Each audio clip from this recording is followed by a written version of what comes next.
भगवत गीता को जिया कैसे जाए, भगवान श्री कृष्ण के इन उपदेशों को हम कैसे अपनी लाइफ में इम्प्लीमेंट करें? जी, जीवन का कोई एस्पेक्ट ऐसा नहीं है जिसके संबंध में गीता कोई ना कोई संदेश न देती हो। आप अगर इसको एक सार में समझें, या आपने सबसे पहले जब ये पढ़े तो आपके जीवन में क्या बदलाव आए? आत्म साक्षात्कार का विज्ञान उपलब्ध कराती है।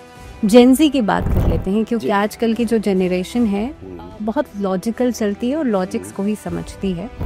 जिंदगी का एक तल होता है शरीर का, दूसरा तल होता है विचारों का, तीसरा तल होता है भावनाओं का, और चौथा तल होता है आत्मा का। तो ये जेनजी है, वास्तव में यह लार्जली शरीर और विचारों के तल पे जी रही। गुरुजी, आपने कहा प्रायोरिटीज जो है वो निर्धारित करे बिना हम शायद उस लक्ष्य तक नहीं पहुंच सकते।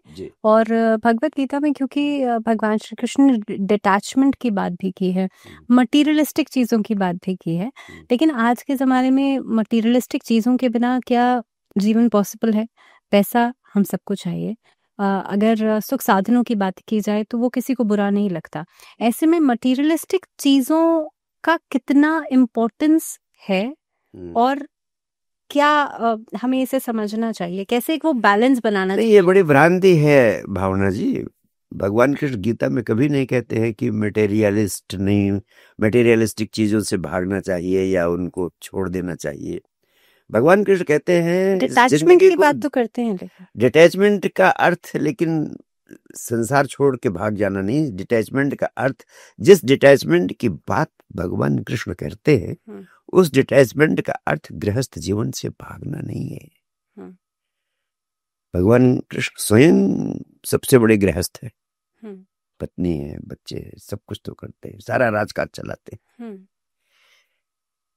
भगवान कृष्ण कहते हैं कर्मण्येवाधिकारस्ते मा फलेषु कदाचन, action alone is thy concern, not it's consequences.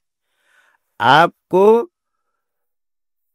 सारी ऊर्जा कर्म में लगानी है और डिटैचमेंट सिर्फ फलों में आसक्ति नहीं होनी चाहिए। यानी कर्म खूब करें। When you are doing some act, we absolutely involved into it. तो कर्म में पूरी तरह संलग्न हो, और जब कर्म करें तो फल की आकांक्षा से मुक्त हो जाए। यानी फल की चिंता खोपड़ी में ना बनी रहे। अगर फल की चिंता खोपड़ी में बनी रहेगी तो आप धर्म करने का जो अधिकार है आपका, उस कर्म को पूरी तरह करने में आप सफल नहीं होंगे। और जब कर्म को पूरी तरह करने में सफल नहीं होंगे तो फल आपका बाधित हो जाएगा। तो भगवान कृष्ण कभी कर्मों से डिटैच होने की बात नहीं करते। कर्मों में पूरी तरह संलग्न होकर सिर्फ कर्मों के फल से अनासक्त होना है, कर्मों के फल से डिटैच होना है। ओके। और यह बड़ी सरलता से संभव है। मैंने इसको स्वयं प्रयोग किया है और मैं जाने कितने लोगों को इसको प्रयोग करने की समझ देने का प्रयास करता हूं कि बिना फल की आकांक्षा किए कर्म किया जा सकता है। लोग कहते हैं कैसे संभव है कि हम फल की एक्सपेक्टेशन न करें और कर्म करें। यही सबसे बड़ा प्रश्न है लोगों के दिल में। लेकिन यह सिर्फ एक भ्रांति है। जैसे आपको पढ़ाई करनी है और परीक्षा में टॉप करना है, तो एक तरीका यह भी है कि आप 24 घंटा इसी चिंता में पड़े रहे कि पता नहीं टॉप कर पाएंगे कि नहीं टॉप कर पाएंगे, कहीं वो न टॉप कर जाए, कहीं तीसरा न टॉप कर जाए, कहीं चौथा न टॉप कर जाए। अब आपकी ऊर्जा इन सारी धारणाओं में उलझ जाएंगी, इस प्रकार के सोच विचार में उलझ जाएगी। दूसरा तरीका है कि आपने तय कर लिया कि टॉप करने के लिए आपको टॉप करना आपका एक लक्ष्य है। उस लक्ष्य को पूरा करने के लिए आपको करना क्या पड़ेगा? आपने तय किया कि हमें 24 घंटे में 16 घंटे पढ़ाई करनी पड़ेगी या 12 घंटे पढ़ाई करनी पड़ेगी। तो फिर आपने 24 घंटे में 16 घंटे पढ़ाई करने के लिए अपने को लगा दिया, और जब पढ़ाई कर रहे हैं तो कोई और दूसरे चीज का विचार आपके चित्त में नहीं आ रहा है। और जब इस तरह से आप पढ़ाई करेंगे तो निश्चित रूप से आपके टॉप करने की संभावना बढ़ जाएगी। और भगवान कृष्ण कहते हैं कि जब आप जिंदगी के छोटे छोटे कामों को इसी तरह करने की आदत डाल लें तो एक दिन आपका अभ्यास इतना प्रगाढ़ हो जाएगा कि आप बड़ी सरलता से कर्म करते हुए फल की आकांक्षा, फल की चिंता किए बिना कर्म को करते रहेंगे।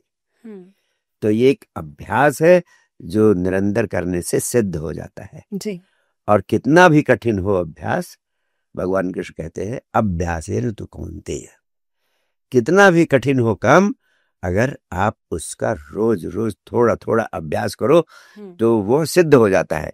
जैसे पानी की क्या मजाल की पत्थर को तोड़ दे, किंतु झरने से निरंतर झरता हुआ पानी कठोर से कठोर चट्टान को तोड़ देता है, चूर चूर कर देता है। वैसे छोटे छोटे कामों से शुरू करे कि उस कर्म को करते हुए सिर्फ सारी ऊर्जा उस कर्म में लगा दे। आप पाएंगे कि उस कर्म को करना ही बहुत बड़ा आनंद हो जाएगा। जी।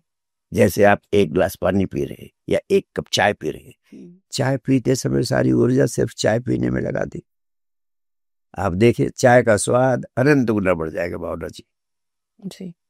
ऐसे जब आप स्नान करती, अगर सपोज आप 20 मिनट या आधा घंटे स्नान करती, स्नान करते समय कुछ ना करें, सिर्फ जल की धार आपके शरीर पर गिर रही है, आप और जल, आप और पानी, इसके अलावा और कोई दूसरी चीज बचे ना।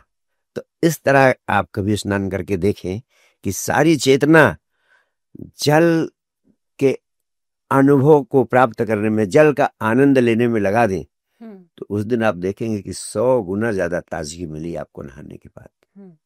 अभी तो लोग नहा लेते हैं, बाहर भी आ जाते हैं और उनको दिन में याद आता कि हमने नहाया भी तक नहीं नहाया था, क्योंकि नहाने के समय से चित्त 1000 जगह है। तो भगवान कृष्ण यही कहते हैं इस स्तुति के माध्यम से कि कर्म करते समय सारी ऊर्जा कर्म में लगा दो, फल की ओर कोई ऊर्जा प्रवाहित न होने दो। जैन जी डिस्ट्रैक्टेड है, जैन जी पूरी तरह डिस्ट्रैक्शन की अवस्था में है। वो पढ़ते रहते हैं तो भी वो इंस्टाग्राम की रीलों को स्क्रॉल करते रहते हैं,